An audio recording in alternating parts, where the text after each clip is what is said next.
പള്ളിത്തർക്കത്തിൽ സമവായ സാധ്യത തുറന്ന ഓർത്തഡോക്സ് സഭ. ഓർത്തഡോക്സ് യാക്കോബായ സഭകൾ തമ്മിൽ ഐക്യമുണ്ടാകണമെന്ന് ബസേലിയസ് മാത്യൂസ് തൃതീയൻ കത്തോലിക്ക ബാവ അറിയിച്ചു. പാത്രിയാർക്കീസ് ബാവയുടെ കേരള സന്ദർശനത്തിന് മുന്നോടിയായുള്ള ഓർത്തഡോക്സ് സഭയുടെ നയമാറ്റം പള്ളിത്തർക്കത്തിൽ നിർണായകമാകുമെന്നാണ് വിലയിരുത്തൽ. പെരുമ്പാവൂരിൽ നടന്ന മലങ്കര വർഗീസ് അനുസ്മരണ യോഗത്തിലാണ് ഓർത്തഡോക്സ് സഭ അധ്യക്ഷൻ ബസേലിയസ് മാത്യൂസ് തൃതീയൻ കാത്തോലിക്ക ബാവ മലങ്കര സഭയിൽ വ്യവസ്ഥാപിത സമാധാനത്തിന് ആഹ്വാനം ചെയ്തത്. ഓർത്തഡോക്സ് യാക്കോബായ സഭകൾ തമ്മിൽ ഐക്യമുണ്ടാകണമെന്നും കുറ്റങ്ങളും കുറവുകളും മറക്കണമെന്നും ഓർത്തഡോക്സ് സഭ അധ്യക്ഷൻ പറഞ്ഞു. ഇരുണ്ട മനസ്സുകളായി മാറുന്നത് നമുക്ക് മലങ്കര സഭാ മക്കൾക്ക് ഭൂഷണമല്ല.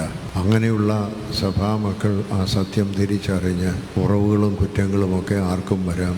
അതൊക്കെ ഓരോ കാലഘട്ടത്തിൽ വൈകാരികമായ ചില അനുഭവങ്ങൾ കൂടി കടന്നു പോകാം.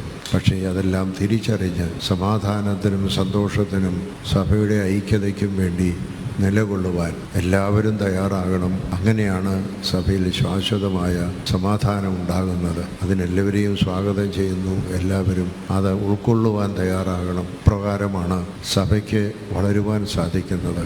നാം ഒരുമിച്ച് നിൽക്കുമ്പോൾ വലിയൊരു ശക്തിയായി വലിയൊരു സഭയായി വളരുവാനും മാർത്തോമാ ശ്ലീഹ നമ്മെ ഏൽപ്പിച്ച ക്രിസ്തീയ ദൗത്യങ്ങൾ ശരിയാവണ്ണം ഈ ഭാരതത്തിൽ നിർവഹിക്കുവാനും നമുക്ക് സാധിക്കും.